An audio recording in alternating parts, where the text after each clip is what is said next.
faut-il reculer sur les frappes lointaines? Lorsque l'on apprend le foot en tant que gardien, on nous apprend constamment à avancer sur le ballon pour réduire l'angle et surtout pour avoir l'énergie pour pouvoir plonger. Cependant, sur certaines frappes, c'est contre-productif. On va le voir notamment sur le but encaissé par Anthony Lopez sur la très belle frappe de Johan Magnin des 30 mètres, le Clermontois. On voit que Anthony Lopez est à ses 4 mètres, juste derrière sa ligne des 6 mètres. C'est plutôt une bonne position parce que Johan Magnin peut faire une passe en profondeur et donc il peut aller l'intercepter. Cependant, au moment où Johan Magnin pousse le ballon, on voit qu'Anthony Lopez continue à aller vers l'avant presque pour prendre de l'énergie afin de pousser. Cependant, le problème, c'est qu'il laisse derrière lui ce qu'on appelle un angle de profondeur. C'est un angle où il y a assez de place pour Johan Magnin pour laisser flotter le ballon au-dessus du but et lui permettre d'avoir le temps de retomber. C'est ce qui se passe, le Clermontois réussit sa frappe et lobe Anthony Lopez. Comment Anthony Lopez pouvait prévoir ce genre de frappe?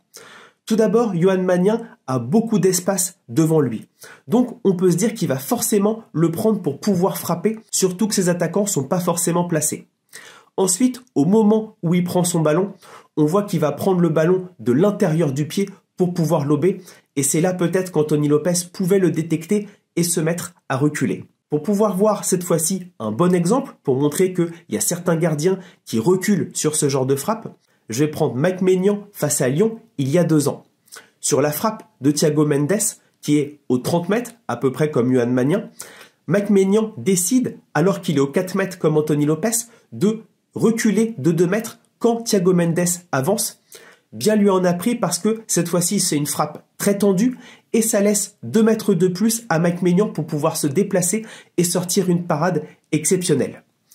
Donc voilà, pour moi, la nouvelle tendance pour certains gardiens, c'est d'apprendre à reculer sur certaines frappes pour éviter de donner l'angle de profondeur à certains frappeurs qui forcément le prennent avec leur talent. Dites-moi ce que vous en pensez en commentaire si vous apprenez vous aussi à reculer sur certains ballons plutôt que d'avancer systématiquement.